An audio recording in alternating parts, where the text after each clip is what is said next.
Good morning মই ৰমা পাও আজি নতুন এটা ভিডিঅ'লৈ আপোনালোকক সকলোকে মই স্বাগতম জনাইছোঁ। আপোনালোকে সদায় সহায় সহযোগ কৰিছে মোৰ ভিডিঅ' আপোনালোকে সকলোৱে চাই আৰু সকলোৱে ছাবস্ক্ৰাইব কৰিছে। নতুনকৈ কোনোবাই যদি আহিছে ৰমা পাও ইয়াত সকলো অসমবাসী প্লিজ মই ছাবস্ক্ৰাইব কৰি দিব, লাইক কমেণ্ট শ্বেয়াৰ কৰিব বুলি আশা কৰি আজি ভিডিঅ' আৰম্ভ কৰিছোঁ। আজি কাপোৰবোৰ দেখুৱালে আপোনালোকক ধুনীয়া কাপোৰ দেখুৱাম। আজি ঘৰখন নতুন ঘৰখন দেখুৱাম। নতুন ঘৰখন বেছিও নহয়, 3টা ৰুম এতিয়া আৰম্ভ ওলাইছে আৰু বনাবলৈ বহুত বাকী আছে। গতিকে আপোনালোকে ভিডিঅ' চাই থাকক, শেষলৈকে চাই থাকক ভিডিঅ', আপোনালোকে ভিডিঅ' স্কিপ নকৰিব। গতিকে আজি ঘৰখন অলপ দেখুৱালোঁ। তাৰে পিছত আজি মোৰ ইয়াত ষ্টক কাপোৰ কিমান আছে, কি কাপোৰ আছে আপোনালোকক অকণমান দেখুৱাম। আপোনালোকে যদি পচন্দ হয় হ'লচেল দামত ল'ব পাৰিব। আপোনালোকে সকলোৱে গম পায় ৰমা পাও সদায় হ'লচেল দামত কাপোৰ কানি দিয়া হয় আৰু আমাৰ কাপোৰবিলাক হৈছে ৰমা পাওৰ কাপোৰ হৈছে সদায় হাতে বোৱা কাপোৰ, অৰিজিনেল কাপোৰ পোৱা যায়। আপোনালোকে গম পায় বোকাত বোলে পদুম ফুল, ঠিক তেনেদৰে আমাৰ গাঁৱতহে এই ধুনীয়া ধুনীয়া কাপোৰবিলাকৰ প্ৰডাক্ট হয়। এই কাপোৰবিলাক হৈছে নুনি কটন কাপোৰ। ইয়াত নুনি আৰু সূতা মিক্স কৰি বনোৱা আছে, গাড়ী দিয়া নুনি। আৰু এই যিটো কেছ দিয়া আছে, এই কেছবোৰ হৈছে আগৰ ককা আইতাহঁতে যিটো আগৰ দিনত যিটো আমাৰ এই পুলবোৰ বনোৱা আছিলে, এই পুলেৰে তৈয়াৰ কৰা খুবেই ধুনীয়া কাপোৰ। এই পুলবোৰ সূতাই প্ৰস্তুত কৰা হৈছে আৰু এয়া যে দেখুৱাইছে আপোনালোকক কিমান ধুনীয়া কাপোৰ চাওক। নুনি কটন কাপোৰ এইযোৰ একেবাৰে ধুনীয়া কাপোৰ, একেবাৰে হেভি কাপোৰ। ইয়াৰ দামটো অকণমান বেছি হ'ব। তাৰ ইয়াত কাপোৰ বহুত আছে চাওক আপোনালোকে। ধুনীয়া ধুনীয়া কাপোৰৰ প্ৰডাক্ট হৈ আছে ইয়াত, গাঁৱত প্ৰডাক্ট। এতিয়া আপোনালোকে একেবাৰে কম দামত কিনিব পাৰিব হ'লচেল দামত। কিয় কাৰণে বাৰিষাত অকণমান বেপাৰবোৰ কিবা হয়, সেইটো কাৰণে আপোনালোকে যদি টকা পইচা বেছি আছে বেংকত টকাতকৈ আপোনালোকে কাপোৰ কানি কিনি আপুনি ষ্টক কৰি ৰাখক। আৰু যেতিয়া লাহে লাহে অক্টোবৰ আহি আছে, আমাৰ দুৰ্গা পূজা আহি আছে, দুৰ্গা পূজাত একেবাৰে দামত বিকিব পাৰিব। গতিকে আপোনালোকে যদি সেই কাপোৰ পচন্দ হৈছে ৰমা পাওক কল কৰক পটাপট 9101647653 নম্বৰত কল কৰি আপোনালোকে যোগাযোগ কৰি কাপোৰবিলাক কিনিব পাৰিব। আজি কাপোৰবিলাক হৈছে এয়া হৈছে আপোনাৰ পদ্মিনী যোৰা, পদ্মিনী। এই পুলবোৰ বিচনীকে দি আছে, হাতে বাচা, একেবাৰে ধুনীয়া কাপোৰ। এয়া হৈছে আপোনাৰ ব্লেক ক'লা পদ্মিনী সূতাত নুনি বহা হৈছে, সেইটো কাৰণে কাপোৰটো একেবাৰে চাইনিং হৈছে আৰু ইয়াৰ পুলবোৰ সূতাৰে প্ৰডাক্ট কৰা হৈছে, একেবাৰে ধুনীয়া কাপোৰ। গতিকে আমাৰ অসমৰ শিপিনীসকলক আপোনালোকে সকলোৱে চেলুট মাৰিব লাগে, ইমান ধুনীয়া কাপোৰ প্ৰডাক্ট হৈ আছে। এই কাপোৰবিলাক মেচিনত পোৱা যেন লাগে, নহয় জানো?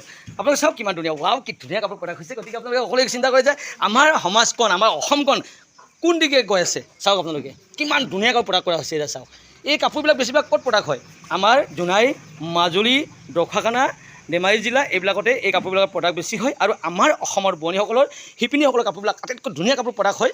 মিচিং যোৰাবিলাক ক'ত হয় বুলি ক'লে মিচিং জনগোষ্ঠীসকলে এই কাপোৰবিলাক আটাইতকৈ বেছি প্ৰডাক্ট কৰা কাপোৰবিলাক প্ৰডাক্ট কৰে আৰু এই কাপোৰবিলাক প্ৰস্তুত কৰি কৰাত মানে আটাইতকৈ এক্সপাৰ্ট হৈ আছে। গতিকে আমাৰ মিচিংসকলে, মিচিং জনগোষ্ঠীয়ে যি কাপোৰ প্ৰডাক্ট কৰা হয়, এই কাপোৰ সকলো জনগোষ্ঠীয়ে, সকলো অসমবাসী ভাৰতবাসীয়ে এই কাপোৰবিলাক পিন্ধি ভাল পায়। কিয় কাপোৰবিলাক খুবেই ধুনীয়া হয়, একেবাৰে মৰিয়াম কাপোৰ। আৰু পদ্মিনী কাপোৰবিলাক আপোনালোকে গম পায়, ঠাণ্ডাটো পিন্ধিব পাৰে, গৰমতো পিন্ধিব পাৰে। আৰু তাৰে লগত যিটো নুনি বোৱা হৈছে, নুনি কিয় কাৰণে বোৱা হয়, একেবাৰে চাইনিং হয়, কাপোৰটো একেবাৰে কোমল হয়, সেইটো কাৰণে কাপোৰবিলাক পিন্ধি একেবাৰে আৰাম হয়। গতিকে এইটো কাপোৰ, এই কাপোৰবিলাক চাওক আপোনালোকে কি ধুনীয়া ধুনীয়া কাপোৰ লৈ আনিছোঁ। আজিৰ পৰা আপোনালোকে যদি ইয়াত কাপোৰ যদি কিনিব বিচাৰে তেতিয়াহ'লে ওচৰতে আপোনালোকে গাঁৱত যাব নালাগে। আগত মোৰ বকলগুৰিত আছিলে, মই এড্ৰেছ দিছিলোঁ আপোনালোকক। বকলগুৰি দোকানখন এতিয়াৰ এড্ৰেছ হৈছে ঢকুৱাখানা আমলাপট্টিতে মোৰ দোকানখন হ'বগৈ। এতিয়া লাহে লাহে দোকান আৰম্ভ হ'বগৈ। এতিয়া জাষ্ট ঘৰখন বনালোঁ, আপোনালোক দেখুৱালোঁ। এই ঘৰখন ইমান মানুহ আহিছে, বেপাৰী আহিছে, একেবাৰে ধুনীয়া ধুনীয়া কাপোৰ লৈ আনিছে। এইবিলাক মানুহ কিনিব আহিছে, চাব আহিছে, কাপোৰ দিব আহিছে। গতিকে আপোনালোকে যদি এনেকৈ আহিব পাৰিব ইয়াত, ৱেলকাম এনি টাইম। আপোনালোকে ইয়াত আহি মোৰ পৰা কাপোৰ ল'ব পাৰিব। ইয়াতে ধুনীয়াকৈ ৰাতি যদি থাকিম বুলি ভাবে, ইয়াতো ৰাতি ইয়াতে থাকি আপোনালোকে ধুনীয়া কাপোৰবিলাক লৈ গৈ যাব পাৰিব। আৰু মোৰ পৰা কিয় কাপোৰ কিনে, এটকা হ'লেও সকলোৱে বাক কৰি খাব পৰাকৈ মই সকলোক মানে সহায় সহযোগ কৰোঁ। সকলো লগত মই কাপোৰবিলাক ডিছপাইচ কৰোঁ। আৰু ঘৰত বহি বহি শ্বপিং কৰক। ৰমা পাও ইয়াত অনলাইন চিষ্টেমত কিনিব পাৰে, কিয়নো DTC কুৰিয়াৰ আৰু পষ্ট অফিচৰ দ্বাৰাই আপোনালোকৰ ঘৰে ঘৰে কাপোৰবিলাক মই পঠিয়াই দিম। আপোনাৰ টেনশ্যন নাই। আৰু ডেলিভাৰী চাৰ্জ ফ্ৰী হ'ব। কাপোৰৰ দাম যদি 2700 টকা হয়, তেতিয়াহ'লে ডেলিভাৰী চাৰ্জ তাতে হ'ব। Delivery charge free. আপোনাৰ ঘৰে ঘৰে আপোনালোকে কাপোৰবিলাক কিনিব পাৰিব আৰু কাপোৰবিলাক ঘৰত বহি খুব ধুনীয়াকৈ শ্বপিং কৰিব পাৰিব। গতিকে ৰমা পাও এইটো কাৰণে, ৰমা পাওৰ ইয়াত সকলোৱে শ্বপিং কৰিব আহে। আৰু এই কাপোৰবিলাক চাওক, এয়া হৈছে নুনি কটন কাপোৰ, পদ্মিনী বাই নুনি, খুবেই ধুনীয়া হৈছে। গৰম দিনত পিন্ধি একেবাৰে ধুনীয়া হয়। নামঘৰ, স্কুল, কলেজত পিন্ধিব পাৰিব।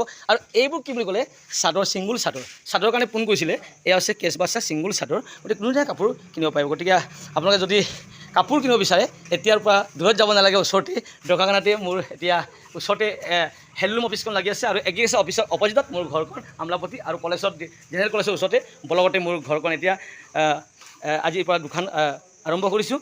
গতিকে যেতিয়া নতুনকৈ দোকান হ'ব তেতিয়া খুব ধুনীয়াকৈ আপোনালোকক দেখুৱাম। এতিয়া জাষ্ট মই আৰম্ভহে কৰি আছোঁ লাহে লাহে। গতিকে আপোনালোকে যদি কাপোৰ কিনিব বিচাৰে তেতিয়াহ'লে মোক যোগাযোগ কৰি কল কৰি আপোনালোকে হ'লচেল দামত কাপোৰবোৰ কিনিব পাৰিব। আৰু নতুন এটা ভিডিঅ'ত নতুন কাপোৰৰ সৈতে আপোনাৰ লগ পোৱাৰ আকাৰে আজিৰ ভিডিঅ' ইমানতে সামৰণি মাৰিছোঁ। জয় আই অসম।